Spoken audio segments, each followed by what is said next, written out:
श्री रामजनी जी, लेखक श्री शिवनाथ जी दुबे।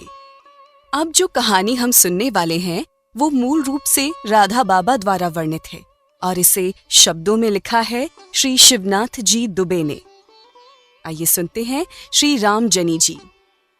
संत कृष्णदास के पैर क्षण भर के लिए रुक गए। तबले की गमगमाहट, पायल की रुनझुन और सारंगी के मधुर स्वर के साथ गणिका रामजनी की मधुर स्वर लहरी थिरक रही थी। कितना मधुर स्वर है इस वैश्यापुत्री का। वाणी जैसे अमृत में डुबोई गई है। यदि यह हमारे गोवर्धन धर के सामने गाती तो इसका जीवन, इसका जन्म सफल हो जाता। संत ने तुरंत सोच लिया। वे भगवान के लिए वस्त्राभूषण लेने गोवर्धन से दिल्ली आए थे।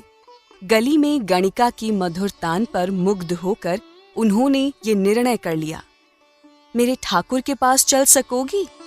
सीढ़ी से उतरते ही कृष्णदास ने लावण्यमयी गणिका से कहा, ये अनंत संपत्ति संपन्न और उदार हैं। तुम्हारी दीनता सदा के लिए मिट जाएगी। हाँ हाँ, अवश्य चलूंगी। धन की लोभिन गणिका ने उत्तर दिया। आपकी आज्ञा के लिए दासी के तन, मन और प्राण सभी प्रस्तुत हैं। रामजनी ने सोचा था किसी धनवान जमींदार के यहाँ चलना है। वस्त्राभूषण से पूर्णतया सुसज्जित थी। सौंदर्य उसका निखर गया था। उसके अंग अंग में आकर्षण था। पुरुष को उन्मत्त बना देने की क्षमता थी। भजन गाते बाबा जी उसे गोवर्धन के मंदिर ले आए। वह चकित थी पर चुप थी। रुपया तो उसे पहले ही मिल चुका था। भजन गाओ, श्री कृष्णदास ने अत्यंत प्रेम से कहते हुए भगवान का पट खोल दिया। गणिका रामजनी ने श्री भगवान को देखा, केवल एक बार देखा। न जाने कौन सी सम्मोहक शक्ति थी उस प्रतिमा में। गणिका छक गई, बिक गई।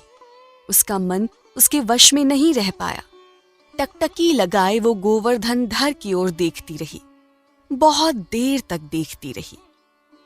प्रार्थना सुनाओ बेटी, संत ने गणिका को सचेत किया। तब उसने समझा मैं गाने के लिए यहाँ आई हूँ। कृष्णदास जी ने उसे एक पद बनाकर मुखस्थ करा दिया था। उसे ही वह गाने का उपक्रम करने लगी। तबले पर थाप पड़ी, वह गमक उठा। सारंगी कांप गई, मंजीर झनझना उठा। मधुर स्वरों का एक समा बंध गया। रामजनी ने गाना आरंभ किया।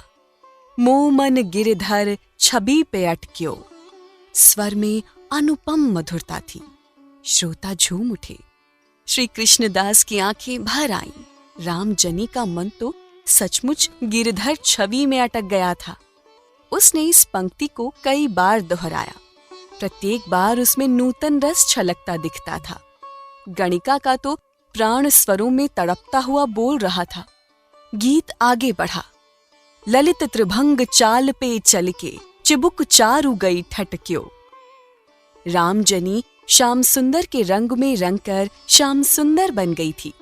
अपनी देह का ध्यान उसे नहीं था।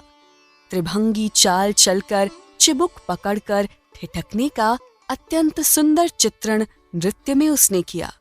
दर्शक मुग्ध थे।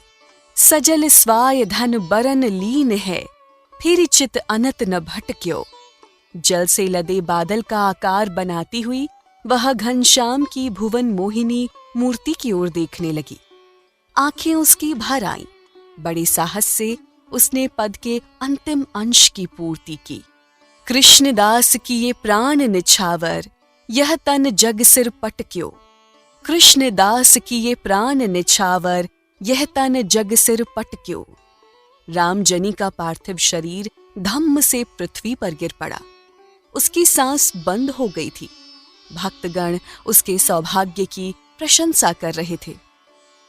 साधु संत और आचार विचार रखने वाले सब लोगों ने भगवान के श्री नाम का कीर्तन करते हुए उसकी अंत्येष्टि क्रिया संपन्न की। रामजनी धन्य थी। उसके सौभाग्य पर देवगणों को भी ईर्ष्या होती थी।